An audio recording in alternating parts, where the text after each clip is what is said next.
ಅಖಿಲಾಂಡ ಕೋಟಿ ಬ್ರಹ್ಮಾಂಡ ನಾಯಕ ರಾಜಾದಿರಾಜ ಯೋಗಿರಾಜ ಪರಬ್ರಹ್ಮ ಶ್ರೀ ಸಚ್ಚಿದಾನಂದ ಸದ್ಗುರು ಸಾಯಿನಾಥ್ ಮಹಾರಾಜ್ ಕಿ ಜೈ. ಗುರುವಿನ ಪಾದಾರವಿಂದಗಳಿಗೆ ವಂದಿಸುತ್ತಾ, ನಮಸ್ತೆ ಸ್ನೇಹಿತರೆ, ಹೇಗಿದ್ದೀರಾ? ಗುರುವಿನ ಆಶೀರ್ವಾದ, ಭಗವಂತನ ದಯೆ, ಕರುಣೆ, ಪ್ರೇಮದಲ್ಲಿ ನೀವು ಸಂರಕ್ಷಿಸಲ್ಪಡ್ತಾ ಇದ್ದೀರಾ. ಅದೇ ರೀತಿ ನಾನು ಕೂಡ ಪ್ರಾರ್ಥನೆಯನ್ನು ಮಾಡ್ತಾ ಇವತ್ತಿನ ರೀಡಿಂಗ್ ಶುರು ಮಾಡ್ತಾ ಇದ್ದೀನಿ. ಸ್ನೇಹಿತರೆ, ಎಂದಿನಂತೆ ಇದು ಒಂದು ಟೈಮ್ಲೆಸ್ ಜನರಲ್ ರೀಡಿಂಗ್ ಆಗಿರುತ್ತೆ. ಹಾಗೆ ಇದು ಕನೆಕ್ಟಿವ್ ಎನರ್ಜಿಯಲ್ಲಿರುತ್ತೆ. ಯಾವ ಸಮಯದ ಎನರ್ಜಿ ಪ್ರಕಾರ ನೀವು ಈ ರೀಡಿಂಗ್ನ ಎನರ್ಜಿಗೆ ಕನೆಕ್ಟ್ ಆಗ್ತಿರೋ ಖಂಡಿತವಾಗಿಯೂ ಎನರ್ಜಿ ನಿಮ್ಮನ್ನು ಕಾಪಾಡುತ್ತೆ. ಹಾಗೆ ನೀವು ಯಾವ ನಿರ್ಧಾರಗಳನ್ನು ತಗೊಳ್ಳೋಕ್ಕೆ ಹೆದರ್ತಾ ಇದ್ದೀರೋ ಆ ನಿರ್ಧಾರ ಸರಿ ಇದ್ದರೆ ಅದನ್ನು ತೆಗೆದುಕೊಳ್ಳಲು ನಿಮಗೆ ಪ್ರೇರಣೆ ನೀಡೋದ್ರ ಜೊತೆಗೆ ಸರಿಯಾದ ಮಾರ್ಗದರ್ಶನ ಕೂಡ ನೀಡುತ್ತೆ. ಹಾಗಾದರೆ ಎಂದಿನಂತೆ ಗುರುವನ್ನು ಹಾಗೆ ನೀವು ನಂಬಿದ ದೈವಶಕ್ತಿಯನ್ನು ಸ್ಮರಣೆ ಮಾಡಿಕೊಂಡು ಈ ರೀಡಿಂಗ್ನ ಎನರ್ಜಿಗೆ ಕನೆಕ್ಟ್ ಆಗಿ. ಮೊದಲನೇದಾಗಿ, ಕೆಲವರ ಪ್ರಸ್ತುತ ಎನರ್ಜಿಯ ಪ್ರಕಾರ ಯಾವ ವ್ಯಕ್ತಿಯ ಬಗ್ಗೆ ನೀವು ತುಂಬ ಯೋಚಿಸ್ತಾ ಇದ್ದೀರೋ ಆ ವ್ಯಕ್ತಿಯ ಒಂದು ಹೆಸರನ್ನು 3 ಬಾರಿ ನಿಮ್ಮ ಮನದಲ್ಲಿ ಹೇಳ್ಕೊಳ್ಳಿ, ಸ್ಮರಿಸಿ.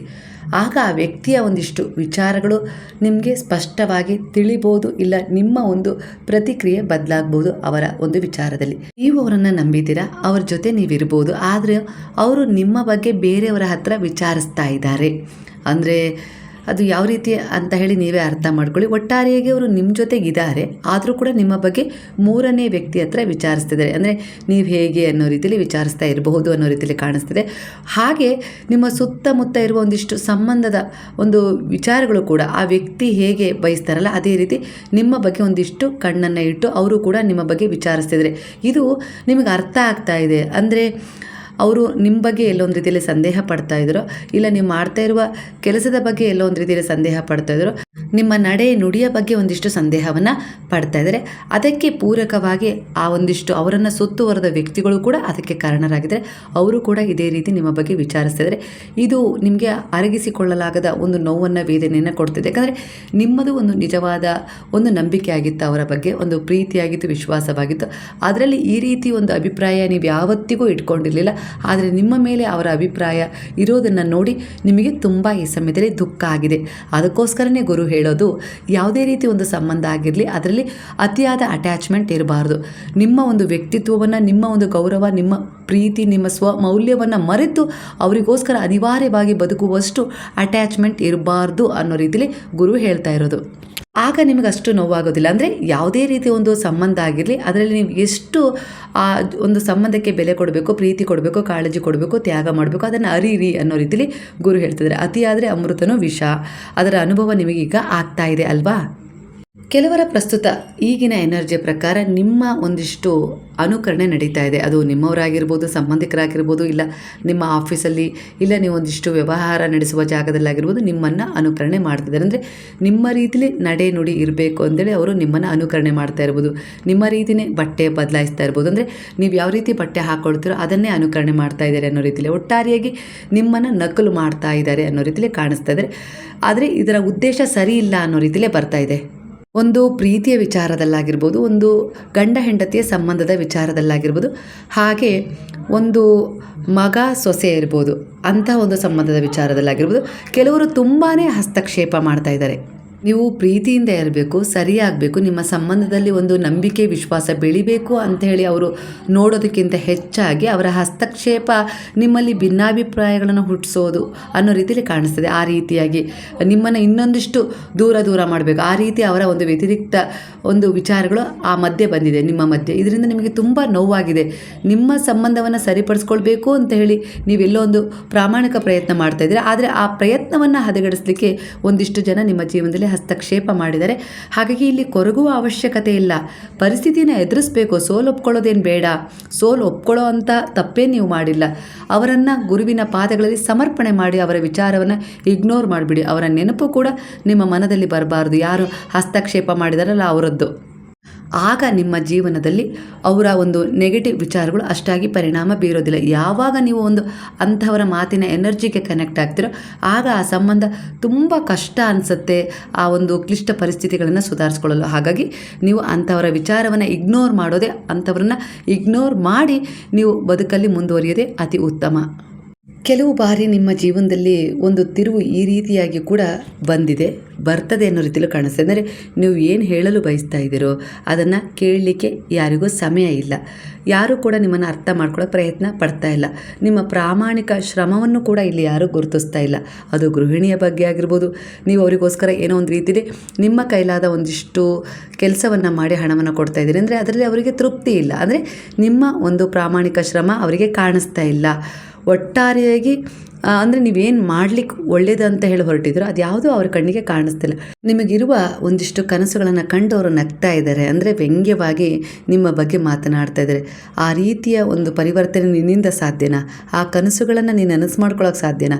ಅಂಥ ಶಕ್ತಿ ನಿನಗಿದೆಯಾ? ಅಂಥ ಯುಕ್ತಿ ನಿನಗಿದೆಯಾ? ಅಂಥ ಒಂದು ನೀನು ಸಾಧನೆ ಮಾಡ್ಕೊಳ್ಳೋಕ್ಕೆ ನಿನಗೆ ಯಾರು ಬೆಂಬಲವಾಗಿ ನಿಲ್ತಾರೆ ಅನ್ನೋ ರೀತಿಯಲ್ಲಿ ಅವಹೇಳನ ರೀತಿಯಲ್ಲಿ ನಿಮಗೆ ಮಾತನಾಡ್ತಾ ಇದ್ದಾರೆ ಅನ್ನೋ ರೀತಿಯಲ್ಲಿ ಕಾಣಿಸ್ತಿದೆ. ಇದರಿಂದ ನಿಮ್ಮ ಮನಸ್ಸಿಗೆ ತುಂಬ ವೇದನೆ ಆಗ್ತಾ ಇದೆ.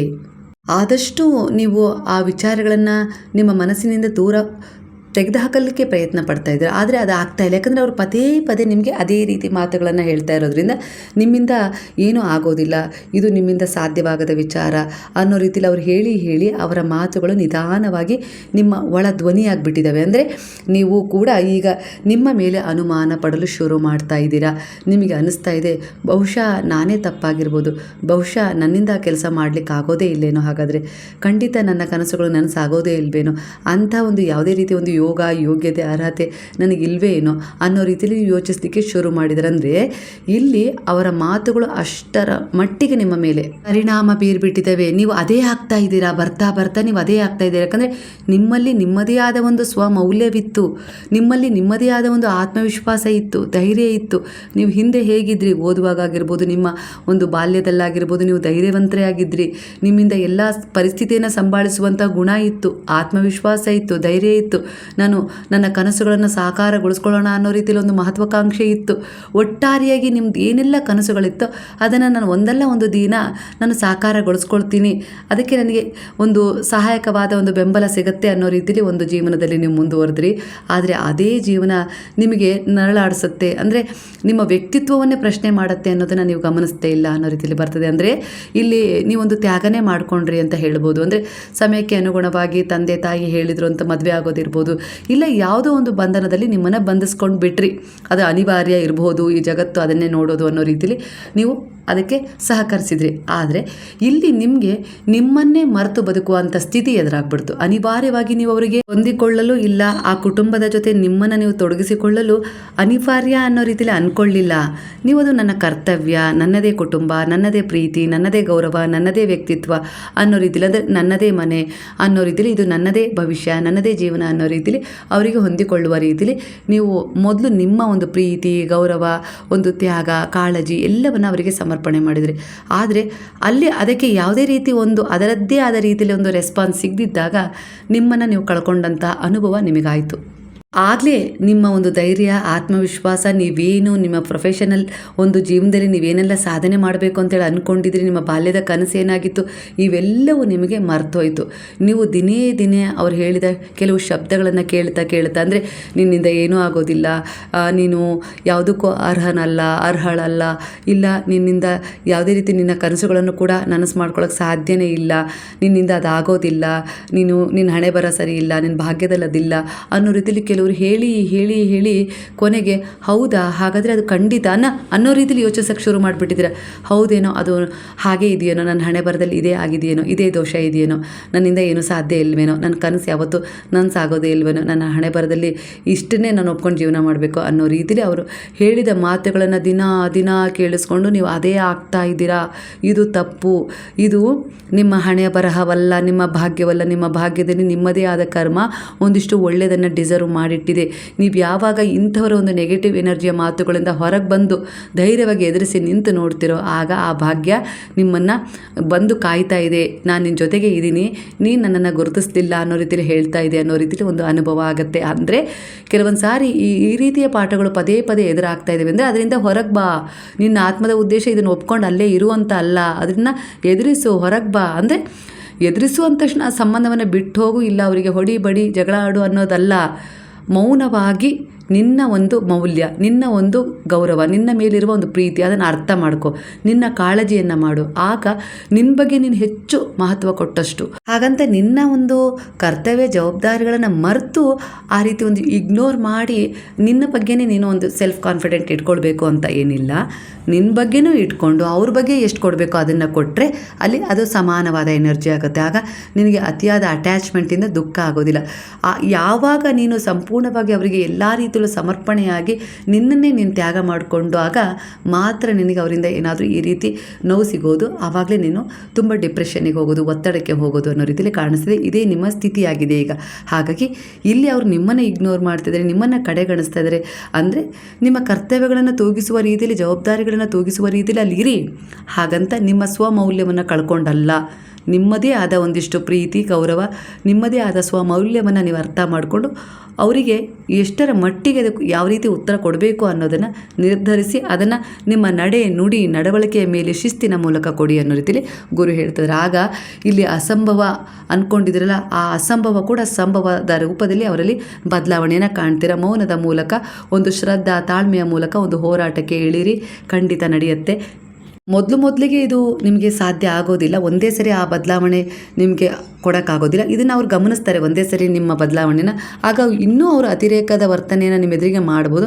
ಅದನ್ನೂ ಕೂಡ ನೀವು ಶಾಂತವಾದ ತಾಳ್ಮೆಯ ಮನಸ್ಥಿತಿಯೊಂದಿಗೆ ಸ್ವಲ್ಪ ದಿನ ಏರಿಳಿತದೊಂದಿಗೆ ಸಂಭಾಳಿಸ್ಬಿಟ್ರೆ ಆಗ ಅವರೇ ಸುಮ್ಮನಾಗ್ಬಿಡ್ತಾರೆ. ನೀವೇ ಎಲ್ಲ ಒಂದು ರೀತಿಯಲ್ಲಿ ನಿಮ್ಮ ಒಂದು ಸ್ವಮೌಲ್ಯವನ್ನು ಗುರುತಿಸಿಕೊಳ್ಳುವ ರೀತಿಯಲ್ಲಿ ಅವರನ್ನು ಕೂಡ ಬದಲಾವಣೆ ಮಾಡ್ಕೊಳ್ಬೋದು. ಬದಲಾವಣೆ ಆಗಲ್ಲ ಅಂತಲ್ಲ, ಕೆಲವೊಂದು ಸಾರಿ ನಮ್ಗೆ ಯಾಕೆ ಅನ್ನೋ ರೀತಿಯಲ್ಲಿ ಕೆಲವರು ನೀವು ಹಿಂದೆ ಸರಿತೀರ, ಕೆಲವರು ಇಲ್ಲ ನನಗೇನಾದರೂ ಮಾಡಿ ಆ ಅಸಂಭವವನ್ನು ಕೂಡ ಸಂಭವ ಮಾಡ್ಕೊಳ್ತೀನಿ ಅನ್ನೋ ರೀತಿಯಲ್ಲಿ ಪರಿವರ್ತನೆಯನ್ನು ಮಾಡ್ಕೊಂಡಿದ್ದುಂಟು. ಅಂದರೆ ನಿಮ್ಮವರನ್ನು, ನಿಮ್ಮ ಸಂಬಂಧವನ್ನು ಒಂದಿಷ್ಟು ಬೆಸ್ಟ್ ಮಾಡ್ಕೊಂಡಿದ್ದುಂಟು. ಅಂದರೆ ಅದರಲ್ಲಿ ನಿಮ್ಮ ಪ್ರಾಮಾಣಿಕ ಪ್ರಯತ್ನ ಹೆಚ್ಚಿತ್ತು, ನಿಮ್ಮ ಶ್ರದ್ಧೆ ಹೆಚ್ಚಿತ್ತು, ನಿಮ್ಮ ಒಂದು ನಿಷ್ಠೆ ಹೆಚ್ಚಿತ್ತು. ಅಂದರೆ ನಾನು ಏನಾದರೂ ಆಗಲಿ ನಾನು ಮಾಡ್ಕೊಳ್ತೀನಿ ಅನ್ನೋ ರೀತಿಯಲ್ಲಿ ನಿಮ್ಮ ಬಲದ ಮೇಲೆ ನಿರ್ಧಾರವನ್ನು ತಗೊಂಡ್ರಿ. ಅದಕ್ಕೆ ಆ ಭಗವಂತನ ಶಕ್ತಿ ಕೂಡ ಜೊತೆಯಾಯಿತು. ಹಾಗಾಗಿ ಕೆಲವು ಬಾರಿ ಜೀವನ ಕೂಡ ನಿಮ್ಮ ಬೆಲೆ ಏನು ಅಂತೇಳಿ ನಿಮಗೆ ಅರ್ಥ ಮಾಡಿಸ್ಲಿಕ್ಕೋಸ್ಕರ ಒಂದಿಷ್ಟು ಕೆಲವು ಪರೀಕ್ಷೆಗಳನ್ನು ನಡೆಸ್ತದೆ. ಅಂದರೆ ಒಂದು ಸಾಧನೆ ಮಾಡಬೇಕು, ಇಲ್ಲ ಒಂದು ಸೋಲಿನ ನಂತರ ಒಂದು ಸಫಲತೆಯನ್ನು ಪಡ್ಕೊಳ್ಬೇಕು ಅಂದರೆ ಖಂಡಿತ ನಿಮ್ಮನ್ನು ಕೆಲವರು ಕಡೆಗಣಿಸ್ತಾರೆ, ನಿಮ್ಮನ್ನು ಅಲಕ್ಷ್ಯ ಮಾಡ್ತಾರೆ ಅನ್ನುವ ಅನುಭವ ನಿಮಗೆ ಯಾವಾಗ ಬರ್ತದೋ ಆಗಲೇ ಅಲ್ಲೇನಾದರೂ ಒಂದು ಪರಿವರ್ತನೆ ಸಿಗುತ್ತೆ. ಅದಕ್ಕೆ ನಾನು ಸಮರ್ಥನ ಆಗಬೇಕು ಅನ್ನೋ ರೀತಿಯಲ್ಲಿ ನೀವು ಯೋಚಿಸಬೇಕು, ಯೋಜನೆ ಮಾಡಬೇಕು. ಯಾಕಂದರೆ ಅವರು ಹೇಳ್ತಾ ಇದ್ದಾರಲ್ಲ, ಅದು ನೀವಲ್ಲ, ಅದು ಅವರ ಕಲ್ಪನೆ ಅಲ್ವಾ. ಅಂದರೆ ನೀವು ನಿಸ್ಸಹಾಯಕರು, ದುರ್ಬಲರು, ನಿಮ್ಮಿಂದ ಏನೂ ಸಾಧ್ಯ ಇಲ್ಲ ಅನ್ನೋ ರೀತಿಯಲ್ಲಿ ಅವ್ರು ಹೇಳ್ತಾ ಇದ್ದಾರೆ. ಇವೆಲ್ಲ ಒಂದು ಚುಚ್ಚು ಮಾತುಗಳನ್ನು ಮಾತಾಡ್ತಾ ಇದ್ದಾರೆ. ಅಂದರೆ ಅದು ಅವರ ಮನಸ್ಸಿನ ದೌರ್ಬಲ್ಯ, ಅದು ನೀವಲ್ಲ. ಆದರೆ ನೀವೇನು ಮಾಡ್ತಿದ್ದೀರಿ, ಅದನ್ನು ಕೇಳಿಸ್ಕೊಂಡು ಅದು ಅವರ ಮನಸ್ಸಿನ ದೌರ್ಬಲ್ಯ, ಕರ್ಮ ಅನ್ನೋದನ್ನು ಮರೆತು ಅದು ನಾನೇ ಅದು, ನನ್ನ ವ್ಯಕ್ತಿತ್ವನೇ ಅದು ಅನ್ನೋ ರೀತಿಯಲ್ಲಿ ನೀವು ಬಿಂಬಿಸ್ಕೊಳ್ಳೋಕೆ ಶುರು ಮಾಡ್ತೀರಾ. ಆಗ ನಿಮ್ಮ ಸೂಕ್ತ ಮನಸ್ಸು ಅದನ್ನೇ ಜಾಗೃತ ಅವಸ್ಥೆಗೆ ತರುತ್ತದೆ. ಅರ್ಥ ಮಾಡ್ಕೊಳ್ಳಿ. ಅಂದರೆ ನೀವು ಏನನ್ನು ಒಪ್ಕೊಳ್ತಿರೋ ಬ್ರಹ್ಮಾಂಡ, ನೀವು ನಂಬಿದ ಗುರು ಶಕ್ತಿ, ಅದೇ ನೀವು ಸರಿ ಅಂತೇಳಿ ನೀವು ಒಪ್ಕೊಂಡ್ಮೇಲೆ ಅದನ್ನೇ ನಾನು ನಿನಗೆ ನೀಡ್ತೀನಿ. ಅಂದರೆ ನೀವು ಆತ್ಮವಿಶ್ವಾಸಿ, ನಿನ್ನಲ್ಲಿ ಧೈರ್ಯ ಇದೆ, ನಿಮ್ಮಲ್ಲಿ ಎಲ್ಲ ರೀತಿಯ ಒಂದು ಪರಿವರ್ತನೆ ಮಾಡ್ಕೊಳ್ಳೋ ಶಕ್ತಿ ಇದೆ, ನಿಮ್ಮ ಕನಸನ್ನು ಈಡೇರಿಸ್ಕೊಳ್ಳೋ ಒಂದು ವ್ಯಕ್ತಿತ್ವ ಇದೆ, ಆ ಸಾಧನೆಗೆ ನೀವು ಅರ್ಹರು ಅನ್ನೋದನ್ನು ಮರೆತು ಅವ್ರು ಹೇಳಿದ ಮೇಲೆ, ಅಂದರೆ ಅವ್ರು ಹೇಳಿದ ವಿಚಾರಗಳ ಮೇಲೆ ಹೆಚ್ಚು ಫೋಕಸ್ ಮಾಡ್ತಾ ಇದ್ದೀರಾ. ಇದನ್ನು ಮರೆತು ನೀವೇನಾಗಿದ್ರೋ ಅದನ್ನು ಮರೆತು ಬಿಟ್ಟಿದ್ದೀರಾ. ಮರೆತು ಅವ್ರು ಏನು ಹೇಳ್ತಾ ಇದ್ದಾರಲ್ಲ ಇವಾಗ ಆ ಮಾತುಗಳೇ ಸತ್ಯ ಅನ್ನೋ ರೀತಿಯಲ್ಲಿ ದಿನೇ ಅದನ್ನು ಕೇಳಿ ಒಪ್ಕೊಳ್ಳೋಕೆ ಶುರು ಮಾಡಿದರೆ ನೀವಾಗ ಹೊರಟಿದ್ದೀರಾ ಅದನ್ನು. ಆಗಲೇ ನಿಮ್ಮ ಜೀವನದಲ್ಲಿ ನಿಮಗೆ ಸೋಲಾಗ್ತಿರೋದು. ಇದು ನನ್ನ ತಪ್ಪಲ್ಲ, ಇದು ನೀವು ಅದನ್ನು ಅರ್ಥ ಮಾಡ್ಕೊಳ್ತಾ ಇದ್ದೀರಲ್ಲ ಅದರ ತಪ್ಪು ಅನ್ನೋ ರೀತಿಯಲ್ಲಿ ಗುರು ಹೇಳ್ತಿದ್ದಾರೆ. ಅಂದರೆ ಭಗವಂತ ಹೇಳ್ತಿದ್ರೆ, ನೀನು ನನ್ನ ಕಡೆ ಬೆರಳು ಮಾಡಿ ತೋರಿಸ್ತಾ ಇದೆಯಾ, ನನಗ್ಯಾಕೆ ಇಷ್ಟು ಸಮಸ್ಯೆ, ನನಗ್ಯಾಕೆ ಈ ರೀತಿ ಅವಮಾನ ಮಾಡ್ತಿದ್ದಾರೆ, ನನ್ನ ಜೀವನದಲ್ಲಿ ಯಾಕೆ ನಾನು ಏನನ್ನೂ ಪಡ್ಕೊಳ್ಳೋಕೆ ಸಾಧ್ಯ ಇಲ್ಲ, ಅವರೆಲ್ಲ ನನಗೆ ಈ ರೀತಿ ಅವಮಾನ ಮಾಡ್ತಿದ್ದಾರೆ, ನಿಂದಿಸ್ತಾ ಇದ್ದಾರೆ ಅಂತ ಹೇಳ್ತಾ ಇದ್ದಾರೆ. ಆದರೆ ನೀನು ಯಾಕೆ ನನಗೆ ಈ ರೀತಿ ತೊಂದರೆ ಕೊಡ್ತಾ ಇದೆಯಾ ದೇವರೇ ಅನ್ನೋ ರೀತಿ ನೀವು ಪ್ರಶ್ನೆ ಮಾಡ್ತಾ ಇದ್ದೀನಿ. ಅಂದರೆ ದೇವ್ರು ಹೇಳ್ತಾ ಇದ್ದಾರೆ, ಗುರು ಹೇಳ್ತಾ ಇದ್ದಾರೆ, ನಾನು ಹಾಗೆ ಹೇಳ್ತಾ ಇಲ್ಲ, ಅದು ನೀನಲ್ಲ, ಆದರೆ ನೀನೇ ಅದು ನಾನು ಅನ್ನೋ ರೀತಿಯಲ್ಲಿ ಒಪ್ಕೊಳ್ಬೇಕಾದ್ರೆ ನಾನೇನು ಮಾಡಲಿ, ಒಂದಲ್ಲ ಒಂದು ರೀತಿಯಲ್ಲಿ ಪಾಠ ಕಲಿತೀಯ ಅನ್ನೋ ರೀತಿಯಲ್ಲಿ ಒಂದಿಷ್ಟು ಪರೀಕ್ಷೆಗಳನ್ನು ಎದುರಿಗೆ ಇಡ್ತಾನೇ ಇದ್ದೀನಿ, ಅದರಿಂದ ಹೊರಗೆ ಬರ್ತೀಯೇನೋ ಅನ್ನೋ ರೀತಿಯಲ್ಲಿ.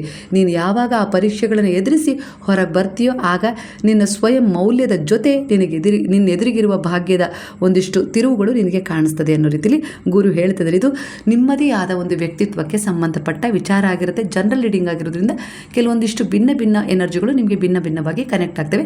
ಅದನ್ನು ನಿಮ್ಮ ಜೀವನಕ್ಕೆ ನೀವು ಹೋಲಿಕೆ ಮಾಡಿ ತಗೊಳ್ಳಿ.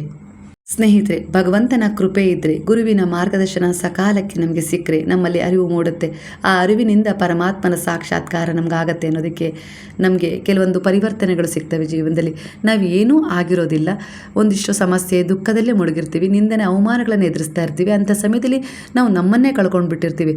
ಆದರೂ ಕೂಡ ಭಗವಂತನೇ ಎಲ್ಲ ಅನ್ನೋ ರೀತಿಯಲ್ಲಿ ನಾವು ಯಾವಾಗ ಅವರಲ್ಲಿ ಶರಣಾಗ್ತೀವೋ, ಅಂದರೆ ಆ ಸಮಯದಲ್ಲಿ ನಮಗೆ ಪ್ರಪಂಚವನ್ನು ನಾವು ಮರೆತುಬಿಟ್ಟು ಭಗವಂತ ನೀನೇ ಎಲ್ಲ, ಅಂದರೆ ಈ ಪ್ರಪಂಚವನ್ನು ಸೃಷ್ಟಿ ಮಾಡಿದ ಹಾಗೆ ಇಲ್ಲಿ ಒಂದಿಷ್ಟು ಗ್ರಹಗಳ ಶಕ್ತಿ ಕೂಡ ನೀನೇ ಸೃಷ್ಟಿ ಮಾಡಿದೆ, ಎಲ್ಲವೂ ನೀನೇ ಆಗಿದೆಯಾ, ಎಲ್ಲದಕ್ಕೂ ಒಡೆಯ ನೀನೇ ಆಗಿದೆಯಾ, ಅಂದರೆ ನಾನು ನಿನ್ನ ಶರಣದಲ್ಲಿ ಬಂದಿದ್ದೀನಿ, ಖಂಡಿತ ನಿನ್ನಿಂದ ನನಗೆ ಎಲ್ಲ ಪರಿಹಾರ ಸಿಗುತ್ತೆ ಅಂತೇಳಿ ನನ್ನ ಕಷ್ಟ ಕಾಲದಲ್ಲಿ ನಾನು ನಂಬಿದ್ದೆ.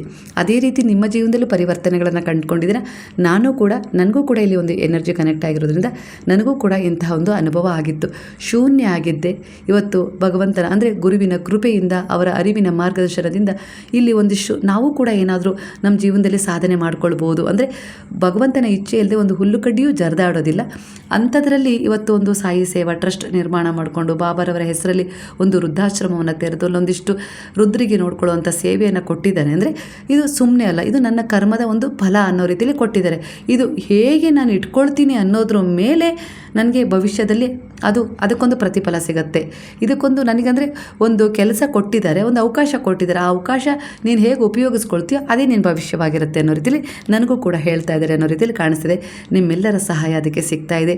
ಶ್ರೀ ಸಾಯಿ ಸೇವಾ ಟ್ರಸ್ಟಿಗೆ ಇಲ್ಲೊಂದು ಮನವಿಯನ್ನು ಮಾಡ್ಕೊಳ್ತಾ ಇದ್ದೀರಿ.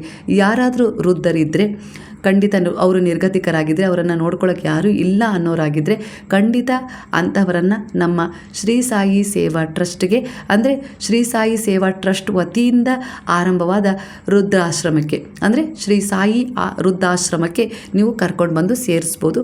ನನ್ನ ವಿಳಾಸ ನನಗೆ ಫೋನ್ ಮಾಡಿದರೆ ನಾನು ತಿಳಿಸ್ತೀನಿ. ಆವಾಗ ಬಂದು ನನ್ನನ್ನು ಕಾಂಟ್ಯಾಕ್ಟ್ ಮಾಡಿ ಅವರನ್ನು ನೀವಿಲ್ಲಿ ಬಿಟ್ಟು ಹೋಗ್ಬೋದು. ಯಾವುದೇ ರೀತಿಯ ಹಣ ಏನೂ ಕೊಡೋದು ಬೇಡ, ಅವರನ್ನು ನಾವು ನೋಡ್ಕೊಳ್ತೀವಿ. ಬಾಬಾ ಇದರ ಮತ್ತೆ ನಿಮ್ಮಿಂದ ಒಂದು ಸಹಾಯ ಬಯಸ್ತಾ ಇದ್ದಾರೆ, ಪುಣ್ಯದ ಕೆಲಸ ಮಾಡಲಿಕ್ಕೆ ನಿಮಗೊಂದು ಅವಕಾಶ ಕೊಡ್ತಾ ಇದ್ದಾರೆ ಅಂತೇಳಿ ಅಂದ್ಕೊಳ್ಳಿ. ಹಾಗೆ ಶ್ರೀ ಸಾಯಿ ಸೇವಾ ಟ್ರಸ್ಟ್ ಅಂದರೆ ಈಗ ಒಂದು ಸಾಯಿ ಸೇವಾ ಆಶ್ರಮ ಇದೆಯಲ್ಲ, ಅದಕ್ಕೆ ಕೆಲವರು ನಮ್ಮಿಂದ ಏನಾದರೂ ಅದಕ್ಕೆ ವಸ್ತುಗಳು ಬೇಕಾದರೆ ನಾವು ಕೊಡ್ತೀವಿ ಅಂತ ಹೇಳಿ ನನಗೆ ವಾಟ್ಸಪ್ಪಲ್ಲಿ ಮೆಸೇಜ್ ಹಾಕಿದ್ರಿ. ಖಂಡಿತ ಅದಕ್ಕೆ ಬೇಕಾಗಿರುವ ಒಂದಿಷ್ಟು ಚೇರ್ಗಳಾಗಿರ್ಬೋದು, ಬೆಡ್ಗಳಾಗಿರ್ಬೋದು, ಅವ್ರು ಮಲಗಲಿಕ್ಕೆ, ಇಲ್ಲ ಅವ್ರನ್ನ ನೋಡಲಿಕ್ಕೆ ಒಂದು TV ಆಗಿರ್ಬೋದು, ಏನಾದರೂ ನಿಮ್ಮ ಕೈಲಾದು, ಅಂದರೆ ಆ ವೃದ್ಧರಿಗೆ ವೃದ್ಧಾಶ್ರಮಕ್ಕೆ ಏನಾದರೂ ಒಂದು ವಸ್ತುಗಳನ್ನು ನೀವು ಕೊಡೋದಾದರೆ ಖಂಡಿತವಾಗಿ ನನಗೆ ಫೋನ್ ಮಾಡಿ, ಸಂಪರ್ಕ ಮಾಡಿ. ಕೆಲವರಿಗೆ ಇಲ್ಲಿ ಬಾಬಾ ಒಂದು ಮಾತು ಹೇಳ್ತಿದ್ದಾರೆ, ಮಗು, ಒಂದು ಬೀಜ ಕೂಡ ಒಂದು ಗಿಡವಾಗಲು ಮೊದಲು ಮಣ್ಣಿನ ಕೆಳಗೆ ಅದು ಇರಬೇಕು ಅಲ್ವಾ, ಒಂಟಿಯಾಗೇ ಇರುತ್ತದು ಒಂದು ಕತ್ತಲೆಯಲ್ಲಿ. ಆ ಮಣ್ಣಿನ ಕೆಳಗಿರುವ ಬೀಜವನ್ನು ಗುರುತಿಸಿ ಯಾರಾದರೂ ಅದನ್ನು ಹೊಗಳ್ತಾರ, ಅಂದರೆ ಅದ್ರ ಬಗ್ಗೆ ಏನಾದರೂ ಒಳ್ಳೇದು ಮಾತಾಡ್ತಾರೆ? ಏನೂ ಮಾಡೋದಿಲ್ಲ. ಮೇಲಿನಿಂದ ನೋಡುವ ಜನರಿಗೆ ಅದು ಕೇವಲ ಮಣ್ಣಾಗೇ ಕಾಣ್ತಾ ಇರುತ್ತೆ ಅಲ್ವಾ.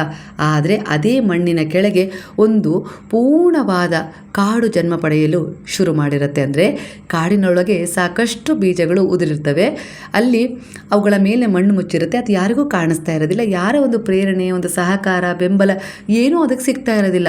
ಆದರೂ ಕೂಡ ಅದರೊಳಗೆ ತನ್ನ ಸಂಘರ್ಷವನ್ನು ಅದು ಮಾಡ್ತಾನೆ ಇರುತ್ತೆ. ಒಂದು ದಿನ ಅದು ಗಿಡವಾಗುತ್ತೆ.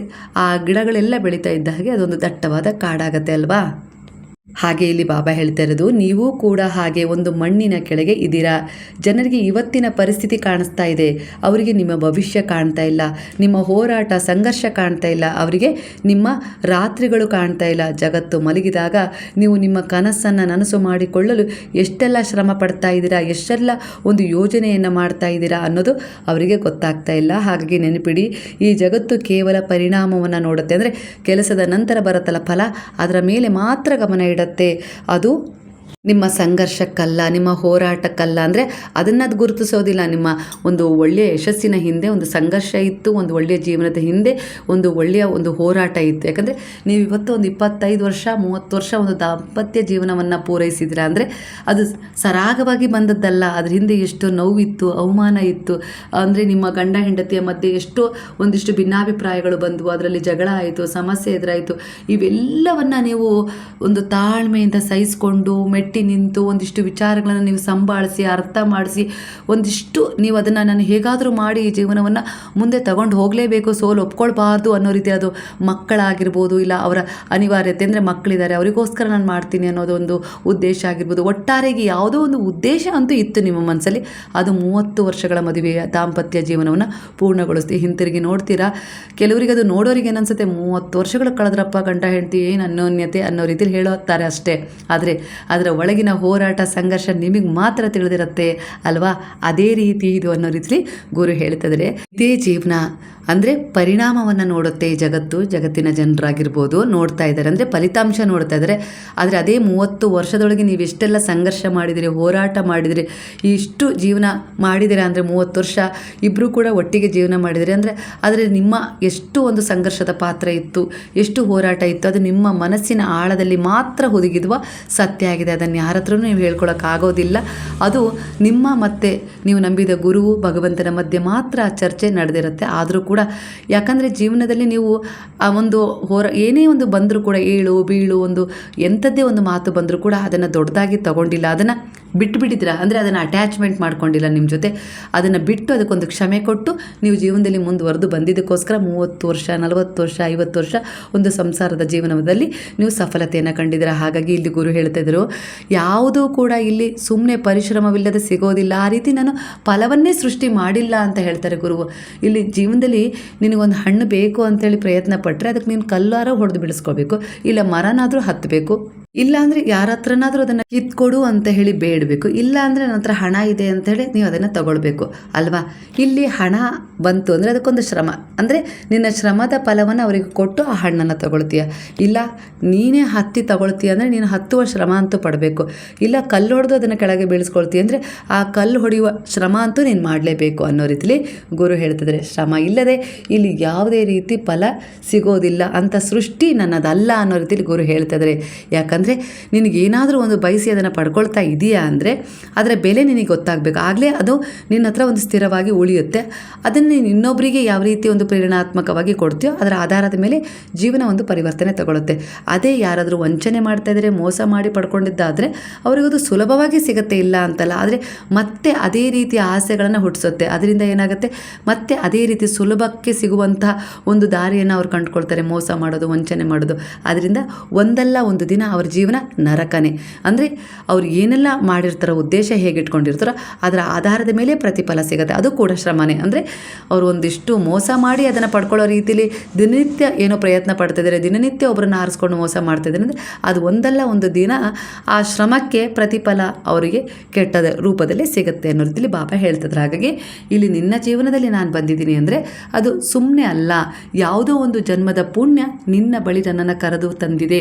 ಹಾಗಾಗಿ ನಿನ್ನ ಭಾರ ಸಂಪೂರ್ಣವಾಗಿ ನಾನು ಬರೆಸಿದ್ದೀನಿ. ನನ್ನ ದುನಿಯಲ್ಲಿ ನಿನ್ನ ಸೋಲಿನ ಭಯ ಆಗಿರ್ಬೋದು, ಮುಂದಿನ ಜೀವನ ಅಂದರೆ ಭವಿಷ್ಯ ಹೇಗಿರುತ್ತೋ ಅನ್ನುವ ಆತಂಕ ಆಗಿರ್ಬೋದು, ಹಾಗೆ ಈಗಿರುವ ಒಂದಿಷ್ಟು ಅನಾರೋಗ್ಯದ ಸಮಸ್ಯೆಗಳಾಗಿರ್ಬೋದು, ಒತ್ತಡ ಆಗಿರ್ಬೋದು, ಮಾನಸಿಕ ವೇದನೆ ಆಗಿರ್ಬೋದು, ಅವೆಲ್ಲವನ್ನು ದುನಿಯಲ್ಲಿ ಹಾಕಿ ಸುಡ್ತಾ ಇದ್ದೀನಿ. ಅದರ ಜೊತೆ ನಿನ್ನ ಪ್ರಾರಬ್ಧ ಕರ್ಮವನ್ನು ಕೂಡ ಸುಟ್ಟು ನಿನಗೆ ಮತ್ತೊಂದು ಒಳ್ಳೆಯ ಅವಕಾಶವನ್ನು ಕೊಡ್ತಾ ಇದ್ದೀನಿ. ಅದಕ್ಕೋಸ್ಕರನೇ ನಿನ್ನ ಜೀವನದಲ್ಲಿ ನೀನು ಈಗ ಸರಿಯಾದ ತೀರ್ಮಾನವನ್ನು ತಗೊಂಡು ಕೆಲವರನ್ನು ಇಗ್ನೋರ್ ಮಾಡಿ ಧೈರ್ಯದಿಂದ ಮುಂದುವರಿಲಿಕ್ಕೆ ಸಾಧ್ಯ ಮಾಡ್ಕೊಳ್ತಾ ಇದೆಯಾ, ಇಲ್ಲ ಒಂದಿಷ್ಟು ಹೊರಗೆ ಬರೋಕ್ಕಾಗ್ದೇ ಅದೇ ರೀತಿ ಪ್ಯಾಟರ್ನ್ಗಳನ್ನು ಎದುರಿಸಿ ಅಲ್ಲೇನೋ ಕಲೀಲೇಬೇಕು ಅನ್ನೋ ರೀತಿಯಲ್ಲಿ ನಿರ್ಧಾರ ನಿನಗೆ ಕಾಣಿಸ್ತಾ ಇದೆ. ಖಂಡಿತ ಈ ರೀತಿ ಕೆಲವೊಂದಿಷ್ಟು 3 ರೀತಿಯ ಅನುಭವಗಳು ನಿನಗೆ ಬದಲಾವಣೆಯನ್ನು ತರ್ತಾ ಇದೆ ಅನ್ನೋ ರೀತಿಯಲ್ಲಿ ಹೇಳ್ತದೆ.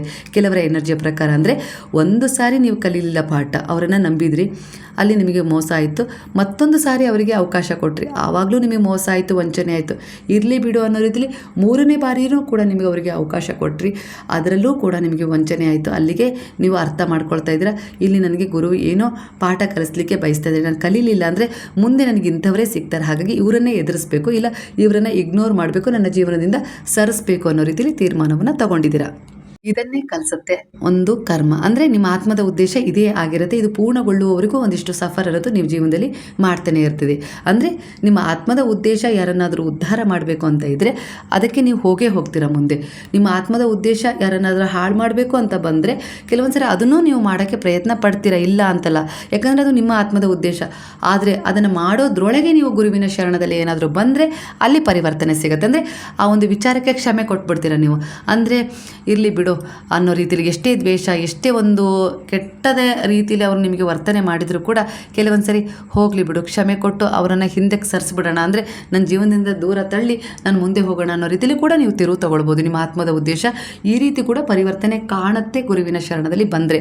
ಅಂದರೆ ಆತ್ಮದ ಉದ್ದೇಶ ಒಬ್ಬರನ್ನ ಕೊಲೆ ಮಾಡಬೇಕು ಅಂತ ಬಂದರೂ ಕೂಡ ಕೆಲವೊಂದು ಸರಿ ಅಂದರೆ ಅದು ಹಿಂದೆ ನಿಮಗೆ ಅಷ್ಟು ನೋವು ಕೊಟ್ಟಿರ್ತಾರೆ, ಆ ರೀತಿ ಒಂದು ಕೊಲೆ ಮಾಡಬೇಕು ಅನ್ನೋ ರೀತಿಯಲ್ಲಿ ಬಂದರೂ ಕೂಡ ಗುರುವಿನ ಶರಣದಲ್ಲಿ ನೀವು ಈ ಸಮಯದಲ್ಲಿ ಇದ್ದಾಗ ಏನಾಗುತ್ತೆ ಅಂದರೆ ಆ ಒಂದು ಎನರ್ಜಿಯನ್ನು, ಒಂದು ಬ್ಲಾಕೇಜ್ ಎನರ್ಜಿನ ಇಲ್ಲೇ ಮುಗಿಸ್ಕೊಂಬಿಡು. ಸುಮ್ಮನೆ ದ್ವೇಷಕ್ಕೆ ದ್ವೇಷ ಅನ್ನೋ ರೀತಿಯಲ್ಲಿ ಪುನರಪಿ ಜನನಂ ಪುನರಪಿ ಮರಣಂ ಅನ್ನಂಗೆ ಅದನ್ನು ಮುಂದೆ ತೊಗೊಂಡು ಹೋಗ್ಬೇಡಕ್ಕಂದ ನನ್ನ ಶರಣದಲ್ಲಿ ಬಂದಿದೆಯಾ ಅವರನ್ನು ಕ್ಷಮಿಸಿ ಬಿಟ್ಟುಬಿಡು. ಆ ಎನರ್ಜಿನ ರಿಮೂವ್ ಮಾಡಿಕೊಂಡು ಜೀವನದಲ್ಲಿ ಇನ್ನೂ ನಿನಗೊಂದು ಹೊಸದೊಂದು ಅವಕಾಶ ಇದೆ, ನಿನ್ನ ಭಾಗ್ಯದಲ್ಲಿ ಇನ್ನೂ ಸಾಕಷ್ಟು ನಿನ್ನ ಭಾಗ್ಯಗಳು ಡಿಸರ್ವ್ ಆಗಿದೆ, ಅದ್ರ ಕಡೆ ಗಮನ ಕೊಡು ಅನ್ನೋ ರೀತಿಯಲ್ಲಿ ಕಳಿಸ್ತಾರೆ. ಕೆಲವೊಂದು ಸಾರಿ ಕೆಲವರು ನೀವು ಸೋತಾಗ ಅಯ್ಯೋ ನನಗೆ ಗೊತ್ತಿತ್ತು ನೀನು ಸೋಲ್ತೀಯ ಅನ್ನೋ ರೀತಿಲಿ ನಿಮ್ಮ ಕೈ ಬಿಡೋಕ್ಕೆ ಪ್ರಯತ್ನ ಪಡ್ತಾರೆ. ಅಂದರೆ ಕೈ ಬಿಟ್ಟೇ ಬಿಡ್ತಾರೆ, ಕೈ ಹಿಡಿಲಿಕ್ಕೆ ಅಂದರೆ ಕೈ ಹಿಡಿದು ಎತ್ತಲಿಕ್ಕೆ ಅವರು ಪ್ರಯತ್ನ ಪಡೋದೇ ಇಲ್ಲ.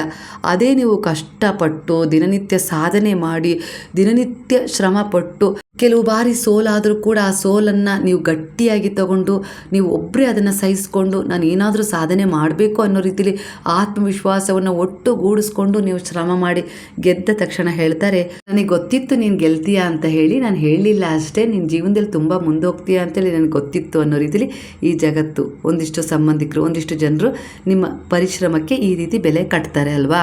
ಅದರ ಅರ್ಥ ಇಲ್ಲಿ ನಿಮ್ಮ ಪರಿಣಾಮವನ್ನು ನೋಡ್ತಾರೆ ಹೊರತು ಜನ ಅದರ ಹಿಂದಿನ ಏಳು ಬೀಳಿನ ಪರಿಶ್ರಮ ಶ್ರಮ ಪರಿಸ್ಥಿತಿಗಳನ್ನು ನೋಡೋದಿಲ್ಲ. ಇದೇ ಜಗತ್ತು. ಹಾಗಾಗಿ ಈ ಜಗತ್ತಿನ ಜನರ ಬಗ್ಗೆ ಅವರ ಮಾತಿನ ಬಗ್ಗೆ ತಲೆ ಕೆಡಿಸ್ಕೊಳ್ತಾ ಕೂತ್ರೆ ನೀವು ಜೀವನ ಮಾಡೋಕ್ಕಾಗೋದೇ ಇಲ್ಲ, ಅಲ್ಲೇ ನಿಂತು ಬಿಡ್ತೀರ. ಆ ಒಂದಿಷ್ಟು ಎನರ್ಜಿಗಳು ನಿಮ್ಮನ್ನು ಸುತ್ತೋರ್ದು ಬಿಡ್ತವೆ, ಅದರಿಂದ ಹೊರಗೆ ಬರೋಕ್ಕೆ ಸಾಧ್ಯ ಆಗೋದಿಲ್ಲ. ಆಗ ನೀವು ಅದೇ ಆಗಿ ಪರಿವರ್ತನೆ ಆಗಬೇಕಾಗುತ್ತೆ. ಅವ್ರು ಏನು ಹೇಳ್ತಾ ಇರ್ತಾರಲ್ಲ ಅದೇ ಆಗ್ಬಿಡ್ತೀರ ಒಂದು ದಿನ. ಹಾಗಾಗಿ ಇಲ್ಲಿ ಬಾಬಾ ಹೇಳ್ತಾರೆ ಅದೇ ಆಗೋದು ಬೇಡ, ಹೊರಗೆ ಬಾ. ಅಂದರೆ ಒಂದಿಷ್ಟು 10 ಜನ ಸುತ್ತೋರ್ದು ನಿನ್ನಿಂದ ಆಗೋದಿಲ್ಲ, ಹಾಗೆ ಹೀಗೆ ಏನೇನೋ ಹೇಳ್ತಾ ಇದ್ದಾರೆ. ಅಂದರೆ ಅವರನ್ನು ನೀನು ಸರಿಸಿ ಮುಂದೆ ಬರುವ ಒಂದು ಹೆಜ್ಜೆ ಇಟ್ಟರೆ 10 ಹೆಜ್ಜೆ ನಾನು ಮುಂದೆ ಬಂದು ನಿನ್ನನ್ನು ಆ ಗುಂಪಿನಿಂದ ಹೊರಗಿಳಿತೀನಿ. ಆದರೆ ಪ್ರಯತ್ನ ಮೊದಲು ನೀನೇ ಮಾಡಬೇಕು ಅನ್ನೋ ರೀತಿಯಲ್ಲಿ ಹೇಳ್ತಾ ಇದ್ದಾರೆ. ಹಾಗಾಗಿ ನಕಾರಾತ್ಮಕತೆಯಿಂದ ಕೂಡಿದಿರ ಒಂದಿಷ್ಟು ವಿಚಾರಗಳು ತುಂಬ ಜೀವನದಲ್ಲಿ ಸಮಸ್ಯೆ ತರ್ತಾ ಇದ್ದಾವೆ, ಹೊರಗೆ ಬರೋಕ್ಕಾಗ್ತಾ ಇಲ್ಲ, ಹಾಗಂತ ಅದೊಂದಿಷ್ಟು ನ್ಯಾಯನೂ ಸಿಗ್ತಾ ಇಲ್ಲ. ಇವೆಲ್ಲ ವಿಚಾರದಲ್ಲಿ ಒಂದಿಷ್ಟು ನೀವು ತುಂಬ ಸಫರ್ ಮಾಡ್ತಾಯಿದ್ದೀರ. ಅಂದರೆ ಕೆಲವೊಂದು ವಿಚಾರದಲ್ಲಿ ಸಂತಾನ ಆಗ್ತಾಯಿಲ್ಲ, ಮದುವೆ ಆಗ್ತಾಯಿಲ್ಲ, ಅದಕ್ಕೂ ಕೂಡ ಜಗತ್ತು ಆಡ್ಕೊಳ್ತಾ ಇದೆ. ಅವರು ಆಡ್ಕೊಳ್ತಾ ಇರೋದ್ರಿಂದನೇ ನೀವು ಆ ವಿಚಾರಗಳ ಕಡೆ ತುಂಬ ಫೋಕಸ್ ಮಾಡ್ತಾ ಇರೋದ್ರಿಂದ ನಿಮಗೆ ಅದು ಸಿಗುವ ಭಾಗ್ಯ ಇದ್ದರೂ ಕೂಡ ಅಲ್ಲೊಂದು ಬ್ಲಾಕೇಜ್ ಉಂಟಾಗಿದೆ ಅನ್ನೋ ರೀತಿಯಲ್ಲಿ ಕಾಣಿಸ್ತದೆ. ಹಾಗಾಗಿ ಹೊರಗೆ ಬನ್ನಿ. ಅಂಥ ಜನರ ಮಾತುಗಳನ್ನು ಇಗ್ನೋರ್ ಮಾಡಿ ನಿಮ್ಮ ಮನಸ್ಸಲ್ಲಿ ನಿಮಗೇನು ಬೇಕೋ ಅದು ಸಿಕ್ಕೇ ಸಿಗುತ್ತೆ.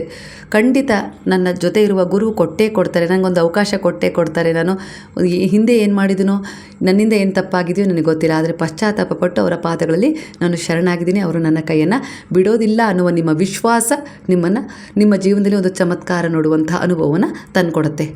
ಬಾಬಾ ಇಲ್ಲಿ ಹೇಳ್ತಾರೆ ಕೆಲವು ಜನರ ಮಾತಿನಿಂದ ನಿಮ್ಮ ದಿಕ್ಕನ್ನು ಬದಲಾಯಿಸೋದು ಬೇಡ. ಅಂದರೆ ಬಾಬಾ ಇನ್ನೊಂದು ರೀತಿಯಲ್ಲಿ ನಿಮಗೆ ಉದಾಹರಣೆ ಕೊಡ್ತಾ ಇದ್ದಾರೆ.